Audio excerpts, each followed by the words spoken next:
alabanzas y algo bien importante que decía nuestro hermano Mario, la manera en cómo nosotros nos dirigimos a nuestro Dios, hermanos, y qué es lo que anhelamos todos, una vida eterna, ¿no? ¿Qué sería lo peor, hermanos, para nosotros en esta vida? ¿Qué para usted, qué sería lo peor, hermanos, delante de nuestro Dios? Perder las promesas, pero hay muchas maneras, dice nuestro Dios, le dice a través del apóstol Juan a las 7 iglesias, les dice que cambien esto para que no venga a quitar el candelero de medio de ellos. Y pues sabemos, hermanos, que el candelero o la luz que nuestro Dios emana es la que nos mantiene vivos, como lo que veíamos en la mañana, no tener solamente el nombre de que vivimos, pero estar muertos. En el capítulo del 8 en adelante, en el libro de Ezequiel, hermanos, que hablábamos un poco en la mañana, ustedes van a ver, hermanos, cómo Dios se va a apartar su gloria del templo de Salomón, hermanos. Y es algo bien triste, hermanos. Cuando Dios le habla a Ezequiel en el capítulo 8 y le dice, mira, ven por esta rendija, te mostraré cosas que todos estos hacen en lo oculto. Y dice que los sacerdotes tenían y elevaban sahumerio a las imágenes de serpientes y a todo tipo de imágenes. Y luego dice, ven y te llevaré a la puerta que está al oriente. Y ahora mira, ahora todo lo que hacen estos en lo oculto. Y dicen que adoraban al sol y daban la espalda al santuario, daban la espalda al lugar santísimo. Y adoraban al sol, hermanos, los sacerdotes. Yo digo, dentro de todo esto, cuando el Dios dice que su gloria se sale del templo de Salomón ya para posterior ser destruido, lo que vimos en la mañana por Nabucodonosor, quemado, profanado, ya no estaba la gloria de Dios, hermanos, sino ya no se hubiera podido hacer lo que hizo Nabucodonosor. Dios ya lo había abandonado, Dios ya había dejado ese edificio.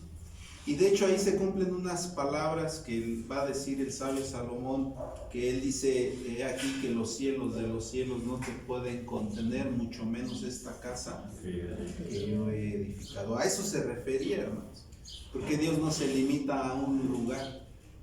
Cuando Moisés erige el tabernáculo, dice que la nube entró al santuario, nadie más pudo entrar, ni siquiera Moisés, porque la gloria del Señor inundaba todo el lugar. Pero dentro de todo esto, hermanos, el que Dios nos deje es algo literal, hermanos, y les voy a hacer una pregunta. Cuando nosotros seamos resucitados y que nosotros seamos resucitados, vamos a creer para vida eterna. Yo les pregunto, hermanos, ¿usted se conocerá? Porque nuestro hermano ahorita dijo algo bien importante, nuestro hermano Mario, nos volveremos a ver. Y él se refería no a esta vida posiblemente, creo yo. ¿Nos conoceremos, hermanos, en la eternidad o no nos conoceremos? ¿Qué dice usted? ¿Va a conocerse o no? ¿Qué dicen, hermanos? ¿Quién me dice? Sí o no, nada más digan, si no me van a dar una explicación todavía, pero sí díganme, ¿nos conoceremos? No, yo por ahí veo cabecitas que dicen que a través de la escritura dice que, hablando de una transformación, dice que he aquí que yo hago nuevas todas las cosas que lo presente, no habrá más de lo futuro, de lo pasado no habrá más presente, no habrá más presente. Pues yo entiendo que no nos vamos a conocer, que dentro de lo que el Señor Jesucristo le muestra a Moisés y a Elías, el otro apóstol, pues miramos que sí conocen a Elías, ¿verdad? Sí, lo ven. A Moisés, a Samuel. Y es cuando dice, haremos 3 chozas aquí, una con Elías, y miramos que ahí sí le conocieron. Pero miramos que en el ser humano, pues seguramente no, porque caeríamos a lo mismo que en la tradición se menciona, ¿verdad? Es que cuando tú mueras y vuelvas a resucitar, vas a conocer a tus familiares, vas a estar con tus familiares. Y miramos que el que llegue a la perfección, pues sí se va a levantar, pero creo que no nos vamos a encontrar. Yo, fue un sueño, dice la Escritura, que tenga sueño, cuente sueño. Me decía la hermana Celia, es que yo quiero saber qué es la vida eterna. Y los hermanos decían, pues algo que no tiene fin, hermana. Pero ella se refiriía a cómo va a ser la vida eterna, hermano. Y le decía que yo en un sueño veía que ella se había muerto y yo también me había muerto. Y veía que caminaba en una pradera hermosa, hermosa, hermosa, hermosa. Después de la edad que tenía, que todos sabemos que le amputaron los pies, la veía que corría como de la edad de una muchacha de 15 años. Y una voz me dijo, esa que va allí es Celia, pero aquí ya no es tu mujer. Y nunca más la volví a ver, o sea que nomás la miré en un sueño. Luego dicen que los sueños no es cierto, digo, hay sueños que son ciertos. Les voy a invitar que se pongan de pie y me ayuden a leer una cita, hermanos. Todos juntos quiero que leemos esta cita en el Evangelio de Lucas. Lucas capítulo 13, mis hermanos. Capítulo 20. 13. Quiero que todos leamos atentamente el capítulo 13 de Lucas, hermanos.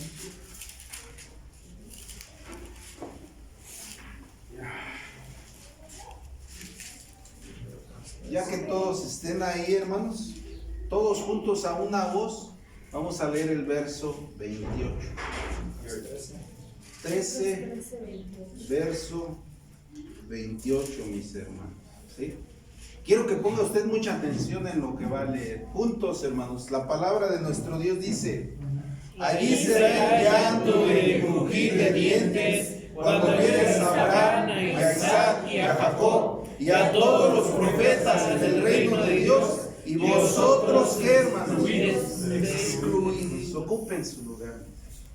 Esto, hermanos, esto sí es lo peor que le puede pasar a usted. No morir en la manera física que usted quiera, en un accidente, no, hermano. Lo peor, hermanos, dice que aquí será el llanto y el crujir cuando usted vea que en el reino va a estar Abraham, Isaac y Jacob, pero usted va a estar excluido. Claro que nos conoceremos, hermanos. El problema del ser humano es que convierte los sentimientos en cosas de la vida. El hombre de hoy tiene sentimientos, en la eternidad no habrá sentimientos. Aunque usted llegara a conocer a su padre y a su madre, a sus hijos, y es que no va a haber el sentimiento que hoy siente, ni por su esposa, primeramente porque usted va a ser resucitado de una manera diferente, con una esencia diferente, no hay sentimientos, pero los conocerá. Tal es así que el ejemplo que dio nuestro hermano Mateo, en aquella transfiguración, los apóstoles Jacobo y Juan dijeron: Señor, ¿quieres que hagamos una enramada, una para Moisés, otra para Elías y otra para ti? Porque los conocían, hermanos. Los vieron. Era fácil, hermanos. El Espíritu da testimonio al Espíritu que somos hijos de Dios. En una ocasión mandaron a un hombre y dice: ve a encontrar fue a consultar a un adivino, si no me equivoco. Dice que en el camino, dice, vi a un hombre que vestía con cinto de cuero y vestimentas de esta forma. Y le dijo: es Elías Tishbita. ¿Quién le dijo que era Elías Tishbita, hermanos?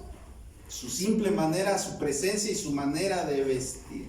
¿Quién va a decir, hermanos, el mismo Espíritu? Nosotros seremos espirituales, transformados. Claro que entenderemos.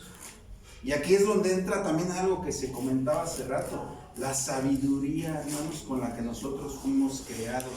La imagen y la semejanza de Dios es la que tenemos que recuperar para que seamos sabios y entendidos y se cumpla lo que dice el evangelista: no temas al que mata el cuerpo, teme al que puede destrozar o matar la mente.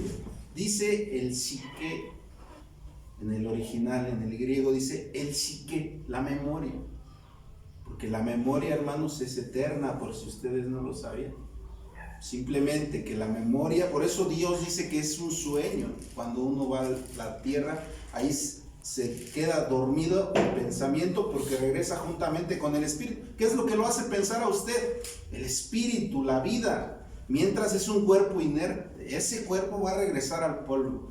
Cuando el espíritu, hermanos, regrese a ese muñeco de tierra o a ese que va a ser resucitado, el pensamiento será el mismo. A tal grado que cuando usted sea resucitado sabrá si está resucitando para condenación o para vida eterna. Y por eso dice aquí será el crujir de dientes. Porque si tú resucitado y ves al profeta, ves al patriarca Abraham, a Isaac y a Jacob, tú sabrás que tú no eres digno y ellos sí están en el reino. Por eso, hermanos, tenemos que, esta parte es muy reflexiva, de qué es lo que nosotros queremos, por eso hay tantos versos como el que dice, haz tesoros en el cielo. Trabaja para eso que te está esperando en la eternidad. Echa mano de la vida eterna.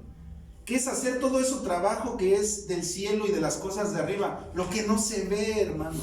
Lo que no es visible. Aunque usted venga, traiga su ofrenda, traiga en lo monetario, en lo físico, dice el apóstol Pablo, así dieras toda tu hacienda.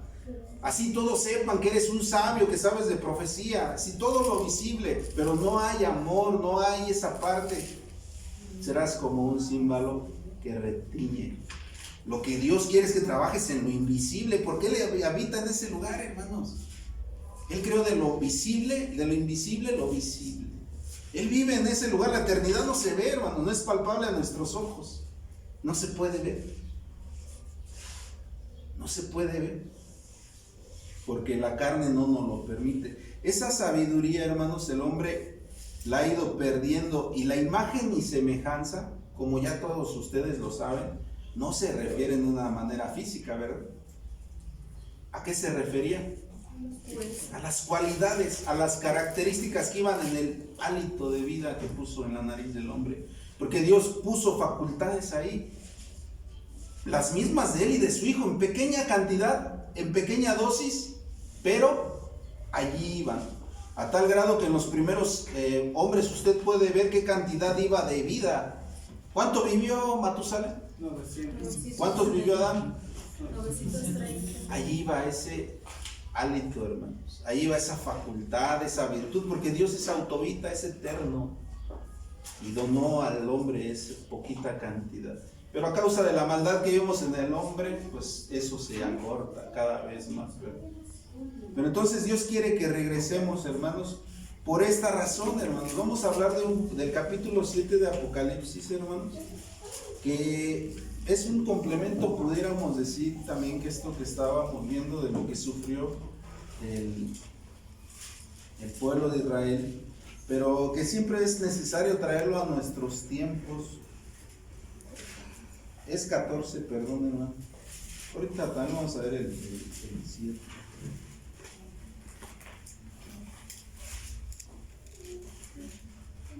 El capítulo 7. Apocalipsis 7.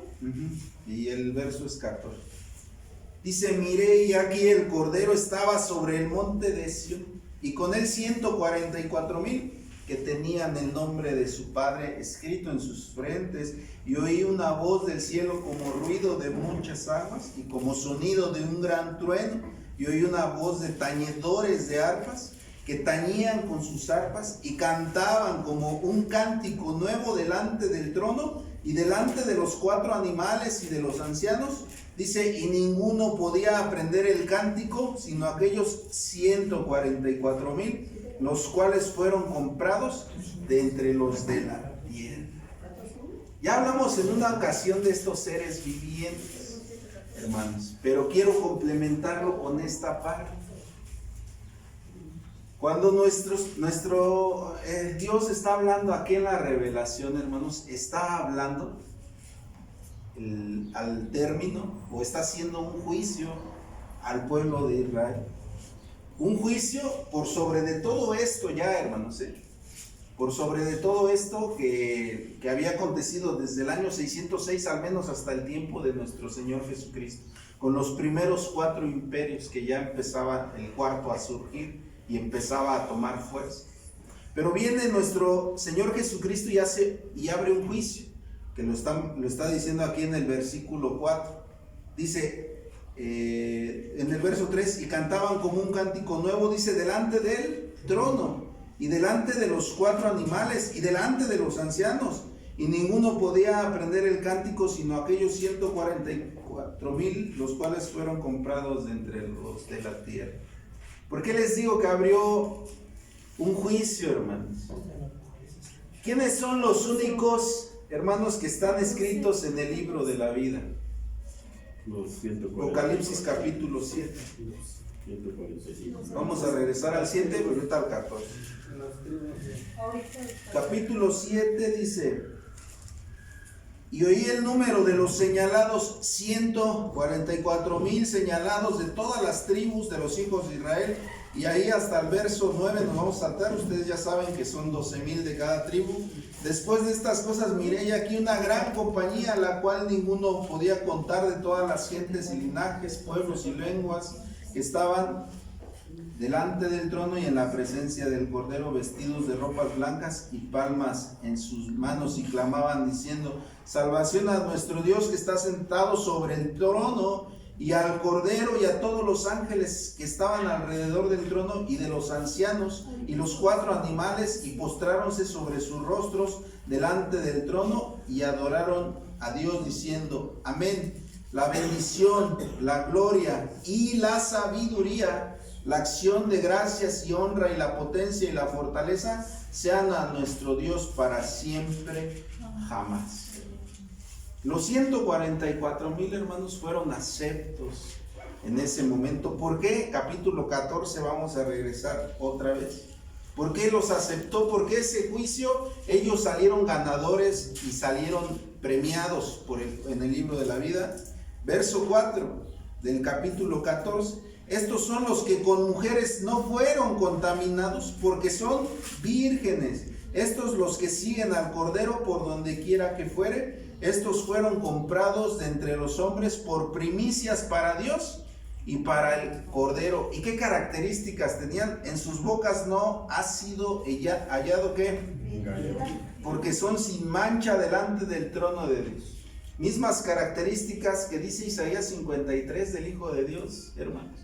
No fue encontrado engaño en su boca. Se mantuvieron vírgenes en su doctrina, en su enseñanza, en su pensamiento, hermanos. No quiere decir que no se casaron o que no tuvieron familia. No, posiblemente muchos de ellos tuvieron descendencia. ¿no? Pero se mantuvieron firmes a las doctrinas de los fariseos, de los saduceos, de los esenios, de los zelotes, de los herodianos, de todas las filosofías que surgían, de los gnósticos, ¿no? Y de tantas que había, hermanos.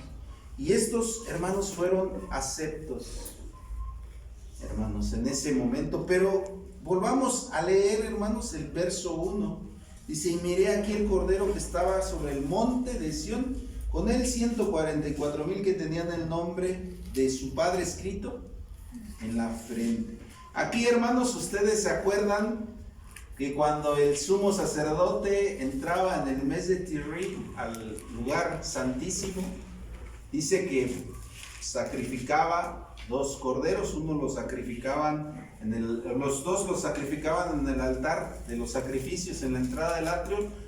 Perdón, a uno le ponían las manos y lo dejaban ir confesando los pecados del pueblo, y al otro lo sacrificaban, y esa sangre la iban a rociar. ¿En dónde, hermanos? En el lugar santísimo, específicamente en el propiciatorio, en el arca de la alianza. El arca de la alianza, hermanos, cabe mencionar y aclarar. Con esto tampoco les quiero decir que sean 2 muebles diferentes, pero son 2 cosas diferentes. El arca, aquí el arca con los querubines, el arca solamente, y el propiciatorio era la tapa donde estaban los querubines de gloria, hermano. 2 cosas diferentes, pero era un solo mueble. Aquí en los 2 querubines manifestaba una columna de fuego donde Dios hablaba al sumo sacerdote. Cada año el sumo sacerdote ese día, hermanos, consultaba a Jehová por las faltas del pueblo y le preguntaba a través del Urim y del Tumim. ¿Qué era el Urim y el Tumim? Ya hemos visto, hermanos. ¿Qué era? ¿Qué era el Urim y el Tumim? El tumino. El sumo sacerdote usaba sus ropas de gala, que era la túnica, el manto, y encima del manto tenía un racional del juicio, que era tribus de Israel. Era un cuadrado con 4 cadenas que se ataban a sus hombros y a sus... 12 piedras con las 12. Y aquí las 12 tribus de Israel. Cada una tenía un porqué, y una piedra, cada una tenía un porqué, cada piedra. Pero aquí tenía grabadas 6 en este hombro y 6 en este. Pectoral, hermano. El pectoral, exactamente. Y esto se llamaba el racional del juicio. Acuérdense el nombre racional de qué? Del juicio. Del juicio. Estamos hablando de un juicio que está haciendo Dios. ¿Por qué era un racional del juicio en el día que entraban al día del perdón, hermanos? Porque detrás de esto, aquí atrás de su pecho, este es el racional, y en esto de aquí abajo, metía su mano derecha y traía una bolsita donde tenía 2 piedrecitas, que una era el Urim y la otra era Tumim. Cuando el sumo sacerdote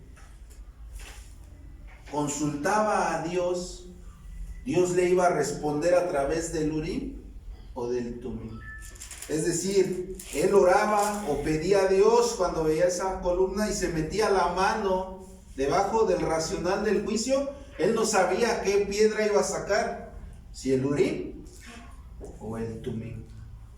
Dependiendo la piedra que saliera, era la respuesta de Dios, hermano. Por eso en la mañana yo les decía, hermano, cuando uno pone a un pastor, cuando uno pone a un hombre al frente, cuando uno pone primero al hombre, no lo está escogiendo Dios, lo está escogiendo el hombre. Cuando Dios decide, Él no decide por tu criterio, Él decide conforme a su sabiduría. Y lo pueden ver cuando escogió Él a Saúl. El pueblo, ¿a quién quería? O más bien, el mismo Samuel, ¿a quién buscaba? No quería a Saúl. Pueden ver en el caso de David, hermanos. Más, vamos a decir, físicamente al menos inadecuado. Entonces Dios no ve, por eso dice lo que ve el hombre, ¿no? Entonces, esta era la respuesta, hermanos, a través de Urim y del Tumim. Por eso se llamaba el juicio, juicio de Dios. Si era acepto, esto era, vamos a ponerlo de manera sencilla, que era un sí o un no, pero no nada más era en eso, pero lo voy a representar como un sí o un no, pero tiene una trascendencia más grande realmente, hermanos. Solamente para que lo entendamos, era un sí o un no así de rápido, pero tenía una repercusión. Entonces, hermanos, este pueblo, cuando viene nuestro Señor Jesucristo y hace la cosecha, porque dice, mirad los campos, porque ya están blancos. La cosecha está lista. ¿Cuál cosecha, hermanos? ¿Cuál cosecha? La cosecha humana de hombres, de los 144,000. ¿Quién iba a hacer esa cosecha? ¿Quién iba a entrar ahora? No el sumo sacerdote al lugar santísimo. ¿Quién iba a entrar? Hebreos capítulo 9. Era Jesús. Hebreos. ¿Hebreos qué dijo,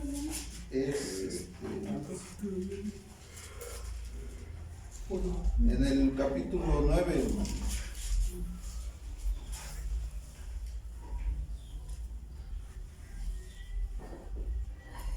Dice, verso 23 para que entendamos un poco. 9, desde el 23 dice, fue pues necesario que las figuras de las cosas celestiales fuesen purificadas con estas cosas, pero las mismas cosas celestiales con mejores sacrificios que estos. Y vean el verso 24. Porque no entró Cristo en el santuario hecho de mano, figura del verdadero, sino ¿dónde, hermanos? En el mismo cielo, para presentarse ahora por nosotros en la presencia de Dios. Acuérdense que hemos visto, y esto nada más es repaso de varias cosas que ya vimos. El tabernáculo, esto es el atrio, lo hice mal, está más corta lugar santísimo, lugar santo, el atrio, altar de los sacrificios, fuente de metal, en el lugar santo el candelero de oro, el incensario de oro y la mesa de los panes de la proposición. Dice que no entró Cristo en el lugar santísimo, sino en el mismo cielo. El atrio, hermanos, esto se los digo rápido porque ya lo vimos. El atrio representa Palestina. Lugar santo representa Jerusalén. Y el lugar santísimo representa el cielo. Dice el verso 24, porque no entró Cristo en el santuario hecho de manos, o sea, él no entró como un sacerdote terrenal aquí, no necesitó ponerse vestimentas literales, ella las traía espirituales, traía la santidad a Jehová en su cabeza, traía el juicio en su pectoral, pero espiritualmente, traía la túnica, porque dice que aún los calzoncillos del sumo sacerdote eran especiales, eran especiales. Entró Jesús aquí, hermanos, y Él es el que hace, hermanos, como sumo sacerdote el juicio. ¿De quién? De los 144. Y ahorita vamos a ver esta parte, esto un poquito estos. Aquí hay otros significados. ¿Por qué les digo? Esto es nada más por aclarar, pero ya lo hemos visto. ¿Por qué el atrio es Palestina? Porque Jesús, aquí está el altar de los sacrificios. ¿En dónde murió Jesús, hermanos? ¿Muere en Jerusalén? No, fuera de Jerusalén. Fuera de Jerusalén, en el Gólgota. Si ustedes leen atentamente la historia, van a decir que lo sacaron de la ciudad para crucificarle. Estaba fuera de Jerusalén, él muere, porque el altar de los sacrificios estaba fuera de Jerusalén. Jerusalén es el lugar santo porque aquí se hacían todos los oficios.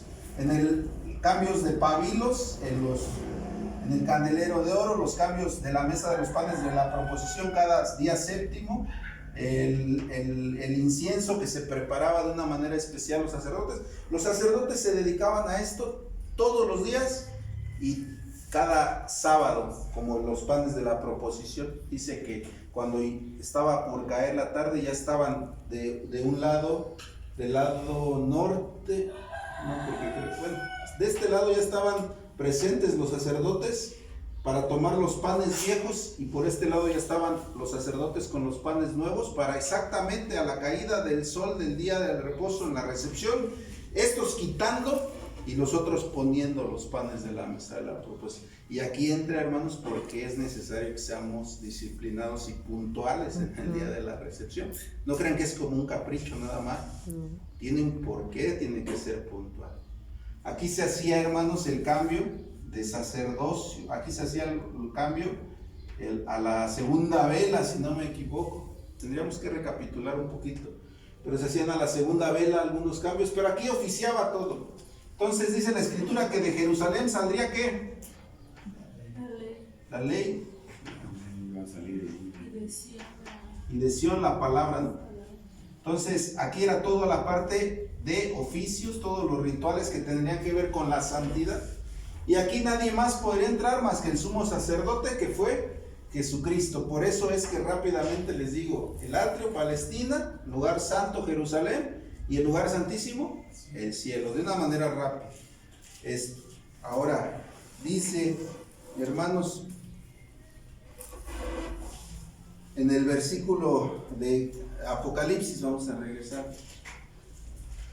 Ahora sí me voy a, aunque no lo terminemos, me dicen cuando se cumplan los 45 minutos, mi hermano Carlos me hace una señal, que no quiero ahora que mis hermanas me reclamen al final, mi hermana se pasó.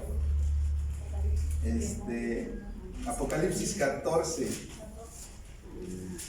Dice ahora sí, hermanos, ya vimos, he aquí el Cordero que estaba en el monte Sión y con él 144,000 que tenían el nombre de su Padre escrito en sus frentes. No, ya vimos, el escrito en sus frentes era el Espíritu. ¿Con qué vino a sellar Dios a los 144,000? Pues con el Espíritu Santo de nuestro Dios. Esos.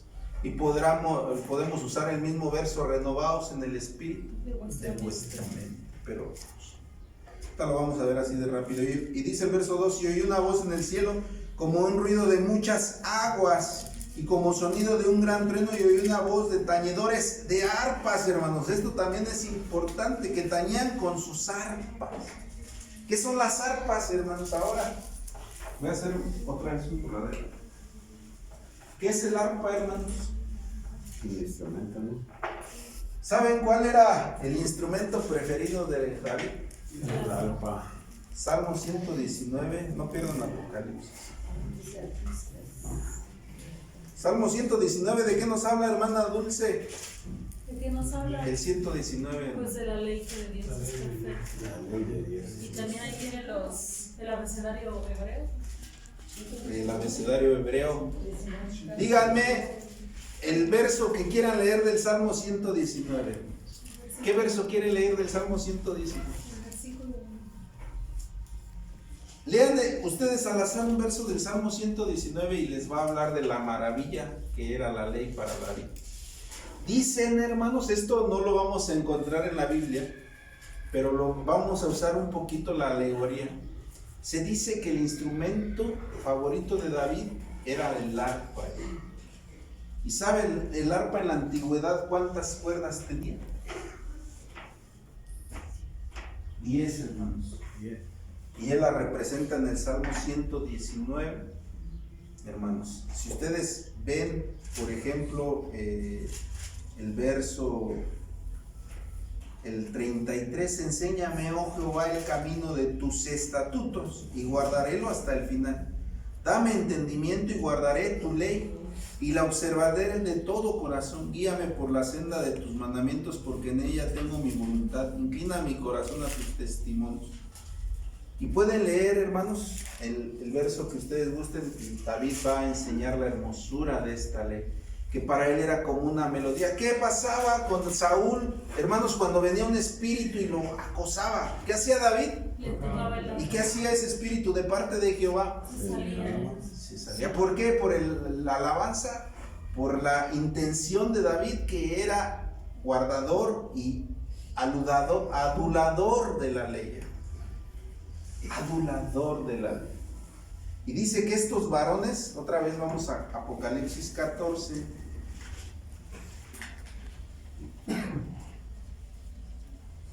Dice el verso 2 al final, dice, y oí una voz de tañedores de arpas que tañían sus arpas. ¿Cómo eran estos 144,000, hermano? Con la ley, la guardaban. Pero no eran como aquel joven rico, hermano.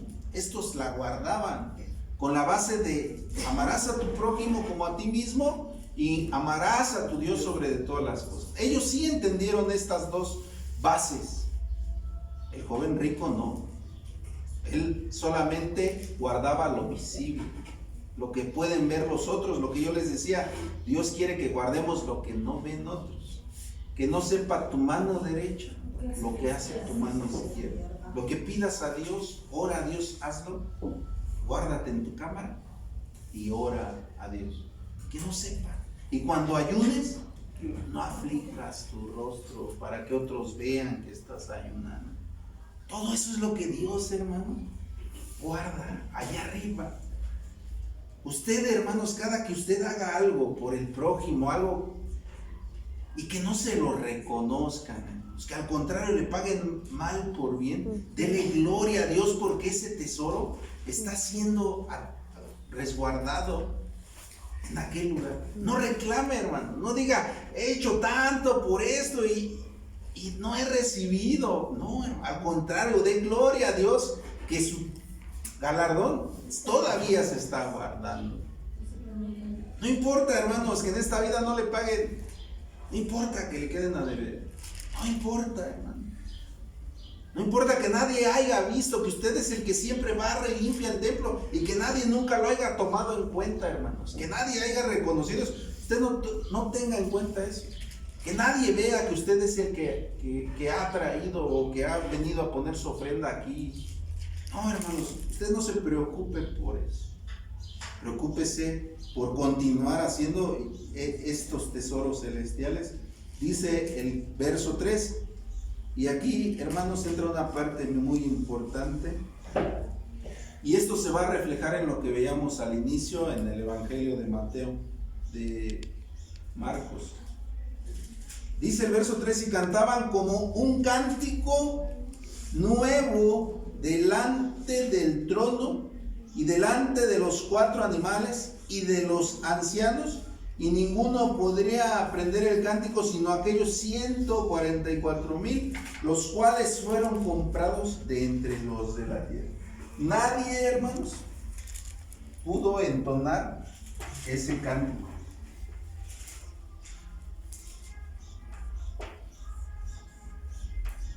Bueno, ya saben lo que es. Aquí, hermanos, había 5 columnas. Aquí había 20 columnas, acá había 20, acá había 10, y aquí 10, aquí había 5. No, miento, aquí había 5 y aquí había 4 y aquí había 5. Esto, hermanos, aquí había el velo. ¿Sí se acuerdan? Que había un velo aquí que dividía el lugar santo del lugar santísimo. Cuando muere Jesús, ¿qué pasó, hermano? Se rasga el velo. Aquí ya no hay nada que impida entrar. Y ahora vamos a ver Hebreos otra vez para entender esta parte.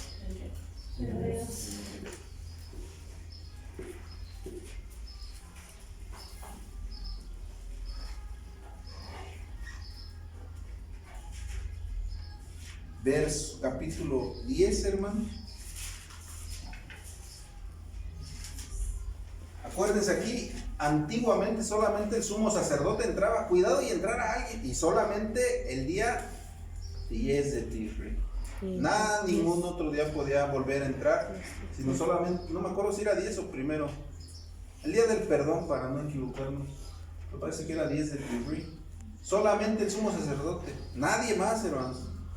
Y aquí solamente los levitas, nadie más. Acá estaban las otras tribus, 3 y 3 fuera. Se asentaban ellos, pero aquí nadie entraba más que los levitas.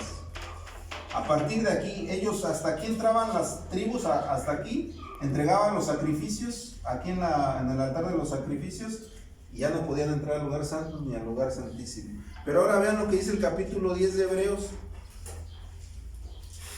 verso 19. Así que, hermanos, teniendo libertad para entrar ahora sí en donde, en el santuario por la sangre de Cristo, por el camino que Él nos consagró nuevo y vivo, ¿por el qué, hermanos? Por el velo, el cual es ¿qué? Es su carne. Es su carne, hermanos. Esto lo derriba Jesús. Ya no hay, aquí ya no hay, lo va a decir después la escritura, ya no hay griego, no hay gentil, no hay hombre, ni hay mujer, porque Él derribó este muro, derribó este velo, donde aquí ya todos pueden entrar a la diestra del Padre en la manera espiritual. No cuando usted se muera que vaya a ir al no. Ahorita, hermanos, puede estar a la diestra del Padre en esencia, en pensamiento, haciendo la voluntad, por el camino nuevo que Jesús hizo. Ese camino, hermanos, ¿saben quién lo aprovechó? Los 144,000. Estas 4 columnas, era lo que me faltaba, las columnas. Estas columnas, las primeras 5, representaban los libros de la ley. Y estas 4 representaban los 4 evangelios. ¿Por qué, hermanos? ¿Saben por qué los únicos que entraron? Vamos a enfocarnos a esto para no salirnos. en otra ocasión. ¿Por qué los 4 evangelios? ¿Qué diferencia hay de los 144,000 a los demás judíos? Que los crean en el Señor Jesús. Los 144,000 creyeron en Jesús, y todos los demás judíos, ¿qué? No creyeron y no creen. De Mateo para acá, no creen. No creen. No creen en los evangelios. Los judíos no creen, hermano. Solamente creyeron 144,000. Tal es así que ellos enseñaron el Nuevo Testamento y enseñaron los evangelios. Evangelizaron a muchos. Por eso dice Apocalipsis 14, en el que estamos. Verso 3. Y cantaban un cántico nuevo. ¿Qué son los evangelios? Buenas nuevas de salvación.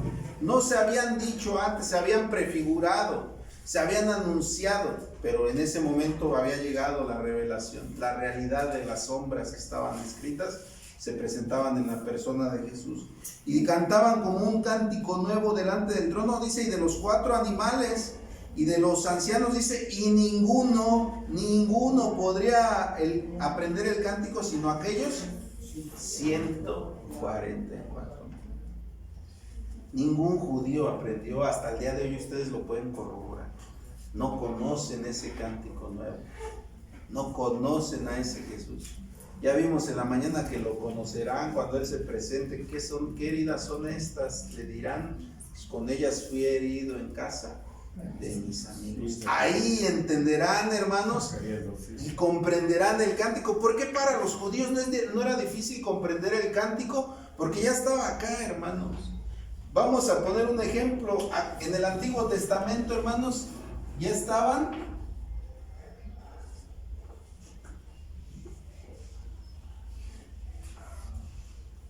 ¿Qué es esto, hermano Josué? Notas musicales. Las notas de la música. Ya estaba, hermanos, la partitura. Solamente faltaba la letra del nuevo canto. Tenían la partitura, aquí está en el Antiguo Testamento, está toda la partitura, hermanos, del cántico nuevo que ellos iban a entonar. Ya estaba escrito el pentagrama ahí, ya estaba escrito, y lo podemos ver desde Génesis. No será quitado el cetro de Judá ni el legislador entre sus pies hasta que venga Shiloh. Shiloh es sinónimo de Jesús, de Yehoshua, que quiere decir salvador. Éxodo capítulo 2. Apartarás un cordero sin defecto y lo comerás entre 2 familias el día 10 de Nisan sin defecto y sin mancha. El día 10 de Nisan entra nuestro Señor Jesucristo y dice: Hosana, Hosana, bendito el que viene en el nombre del Señor. 4 días después es crucificado como ese cordero sin defecto, apartado el 10 de Nisan. Isaías capítulo 54. ¿Quién ha creído a nuestro anuncio y sobre quién se ha manifestado el brazo de Jehová? Dice: subirá cual renuevo delante de él, y como raíz de tierra seca no hay parecer en él. Verle hemos más inatractivo para que les deseemos. Despreciado y desechado de entre los hombres, varón de dolores, experimentado en quebranto, y como que escondimos de él el rostro, fue menospreciado y no le estimamos. Como cordero fue llevado al matadero, y como oveja delante de sus trasquiladores enmudeció, no abrió su boca. Por cárcel y por juicio fue quitado. ¿Lo enjuiciaron? No, lo quitaron. Dice: y su generación, ¿quién la contará? Porque cortado fue de la tierra de los vivientes, por la rebelión de mi pueblo fue herido. Y luego dice: y dispúsose con los impíos, ¿qué, hermanos? Su sepultura. ¿En dónde iba a ser sepultado Jesús, si saben? Con los impíos. A causa de la Pascua, viene este hombre, José de Arimatea, pide el cuerpo y lo pone, dice: dispúsose con los impíos su sepultura, más con los ricos. ¿En dónde fue enterrado? En una sepultura de un rico, virgen, el sepulcro. Dispúsose con los impíos, a causa de que el sol estaba por declinar, y no contaminarse para entrar a la fiesta de la Pascua, y no comer contaminados la Pascua. Lo pone ahí José de Arimatea. También se hizo maldición, dice, por causa de nosotros. Por causa de nosotros. Fue maldito todo aquel que es clavado. Ahí está el cántico nuevo, hermanos. Ahí está la letra de este canto, de estas partituras. Pero el pueblo de Israel no lo entendió. No lo entendió, hermanos, eso tan claro. Ahí fue enjuiciado. Cada evangelio los 4 evangelios, para nosotros son salvación y son palabras de vida. Para el pueblo de Israel, ¿saben qué es? En los 4 evangelios viene la sentencia, hermanos. Jerusalén, Jerusalén, cuántas veces quise juntar como la gallina junta sus polluelos, mas tú no quisiste. No quedará piedra sobre piedra que no sea removida, dice la Escritura. 4 sentencias, al menos 3 en los primeros 3 evangelios, que son los evangelios sinópticos. Eso también una vez lo vimos, porque es sinóptico si el evangelio de Juan no se considera dentro de ellos. Pero los primeros 3 escritores dicen esta sentencia para el pueblo.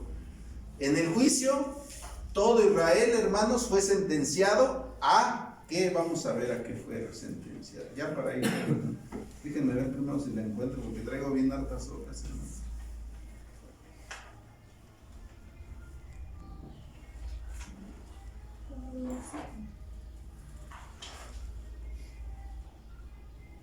¿Qué les dije que íbamos a buscar? La sentencia. La sentencia de Israel. La sentencia Es del la cita pueblo de de Jerusalén. Israel. No, es otra que iba.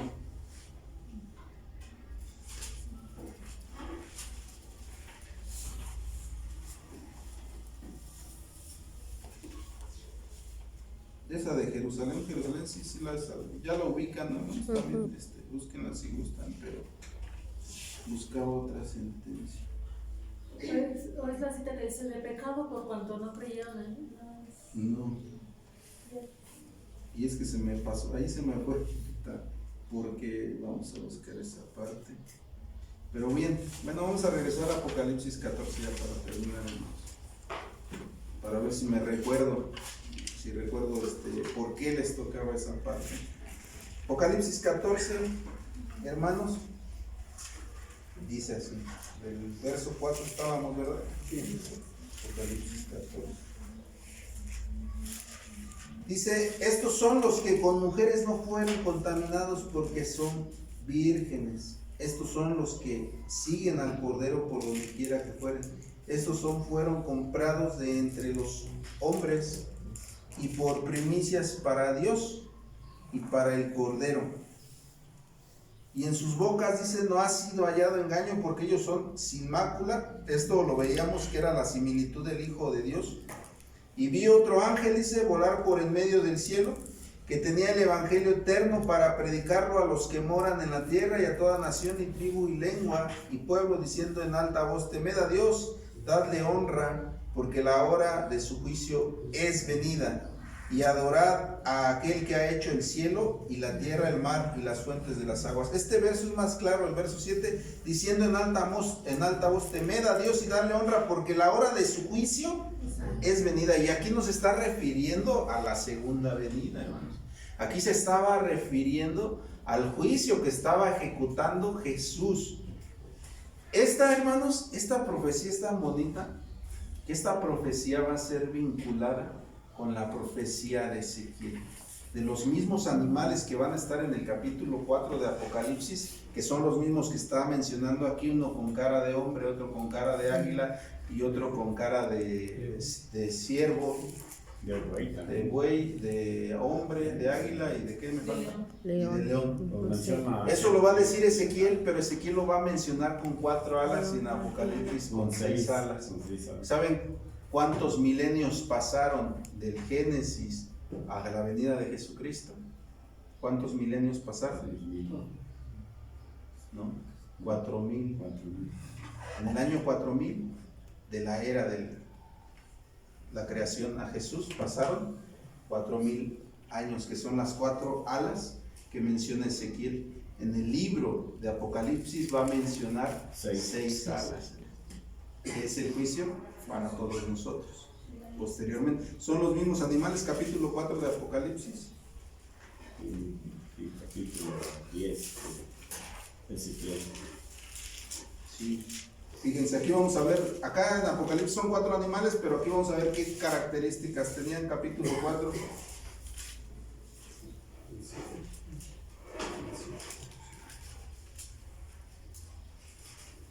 Dice, para que vean que de lo que estamos hablando, 4:4 dice, y alrededor, déjenme ver si leemos desde antes. No, desde el 4. Y alrededor del trono había 24 sillas. Y vi sobre las sillas 24 ancianos sentados vestidas de ropas blancas y tenían sus cabezas de coronas de oro. Bueno, ¿quién eran las 24 sillas, mis hermanos? Los 12 discípulos y las 12 tribus de Israel. Los 12 patriarcas y los 12 Apóstoles. apóstoles, hermanos. Ahorita, si hay tiempo, vemos por qué. Dice el verso 5, y del trono salían relámpagos, truenos y voces, y 7 lámparas de fuego estaban ardiendo delante del trono, las cuales son los 7 espíritus de Dios. ¿Se acuerdan que vimos ya este tema de los 7 espíritus? Espero que sí, hermanos. Y delante del trono había un mar de vidrio semejante al cristal, y en medio del trono y alrededor del trono 4 animales llenos de ojos delante y detrás. Delante y detrás. Delante del trono había un mar de vidrio. Todos aseguran que este mar de vidrio es la iglesia que está resguardada a través. No, hermanos, el mar de vidrio era la fragilidad del pueblo de Israel. Dice, y delante del trono había como un mar de vidrio semejante al cristal. El cristal y el vidrio son cosas muy diferentes, ya también se los expliqué. El cristal, cuando se rompe, tiene figuras geométricas, el vidrio no. El cristal, hermanos, hay cristales que son muy duros, como el caso del rubí, como el caso del diamante. Esos son cristales. El vidrio es este. Este no va a tener figuras geométricas. El cristal sí, lo que es la esmeralda, lo que es el rubí, lo que es el cuarzo, amatista, mismas piedras que van a estar en la pectoral del racional del juicio. Bueno, esto es nada más como aclaración. Dice el primer animal, verso 7. Verso 7. y el primer animal era semejante a ¿qué? A un león. Y el segundo animal a un becerro. A ver, me los van dictando y yo los voy a anotar. El primero, un león. Y luego, El segundo, a un becerro. Aquí un león. El tercero tenía cara como de hombre. y águila. Y el cuarto animal semejante a un águila volando. Un águila volando. Cuarto animal.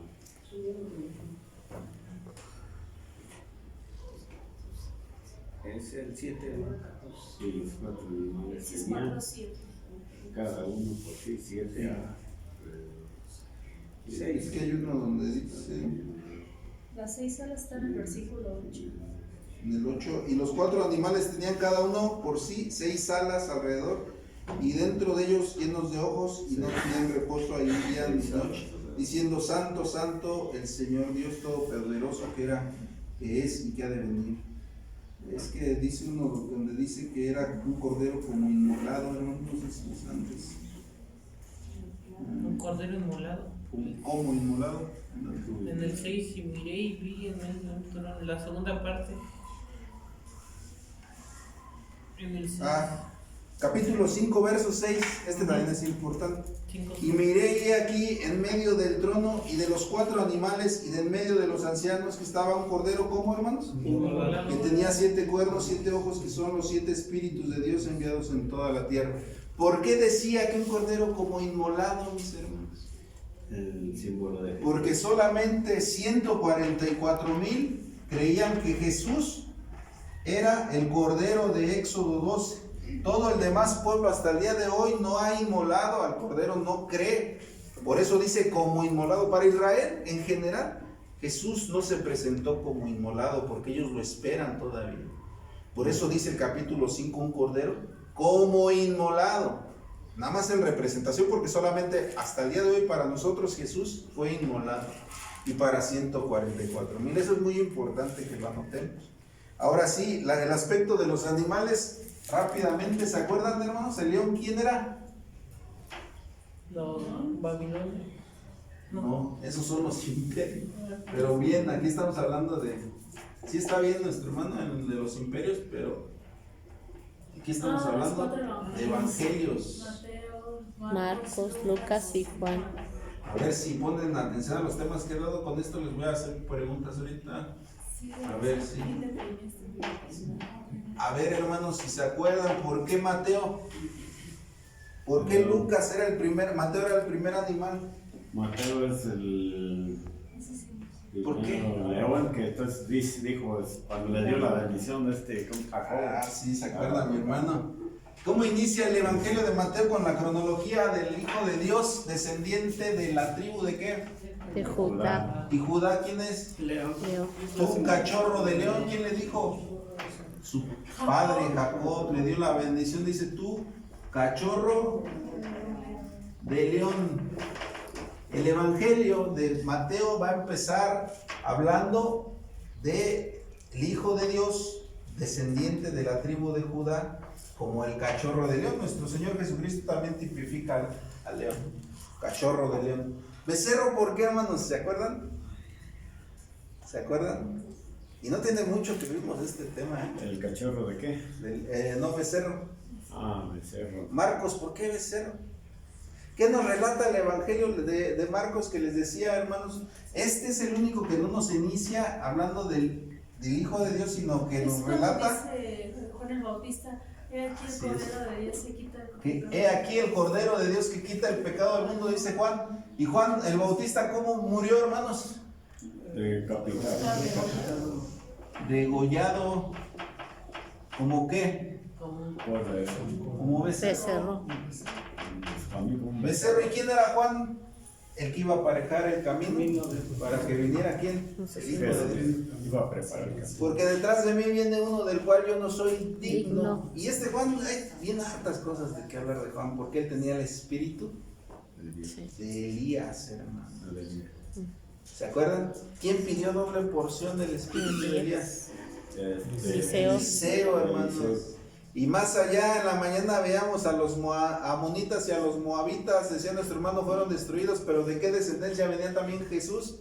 De Moabita. los moabitas. ¿Qué era Noemí? Moabita. ¿Por qué les perdonó después la sentencia que les dio cuando se tuvieron relaciones con su padre Lot, sus hijas? Ciertamente hasta 10 generaciones los iba a castigar, pero cuando viene, hermanos, un hombre moabita, dice que en tiempos de Eliseo es arrojado a un hoyo y toca los huesos de Eliseo. ¿Y qué Y pasó con ese resucita. moabita? Resucitó. Y es cuando Dios en símbolo vuelve a reivindicar a los moabitas al plan divino de salvación, y por eso usted los va a encontrar en Mateo 1, que los moabitas de Boz y de Ruth viene el linaje de los hijos de Dios. ¿Se dan cuenta, hermanos? ¿Se dan cuenta cómo Dios es tan grande en todas sus figuras que va poniendo? Sí. Pero bien, yo me remonté muy bien. El hombre, ¿por qué Lucas decíamos, hermano? Ya con esto vamos al término. ¿Por qué Lucas? ¿Cómo inicia Lucas? ¿Cómo empieza a relatar la vida de Jesús, Lucas?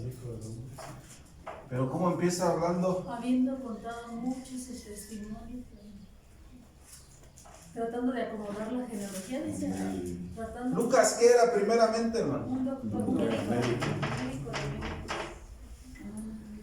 Médico. ¿Ya se van acordando de por qué Lucas empezó a relatar su nacimiento de Jesús como de una vida humana, de la vida ultrauterina? He aquí que tu pariente Elizabeth hoy es el 6º mes, dice, ¿no? Y empieza a hablar de los meses de gestación, de una manera científica, el nacimiento de Jesús, cómo iba a darse. Lo pueden leer en el capítulo al inicio de Lucas. Y él era un médico, y era el único de los 4 que era gentil. Gentil. ¿No? Y ahora vamos al águila, hermanos. ¿Quién era el águila? Juan. Juan. Creo que lo notó ahí en el 144. ¿Y por qué Juan, hermanos, el águila?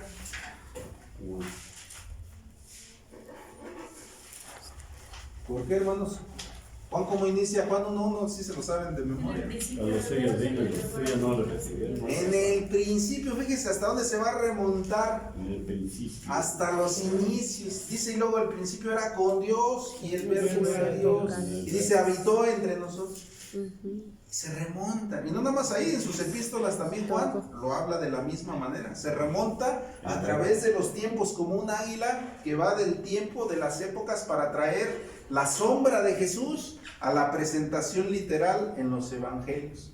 Y ese es el otro animal, que para nosotros, hermanos, es una bendición, porque incluso los evangelios son buenas nuevas, pero Marcos 13, 14.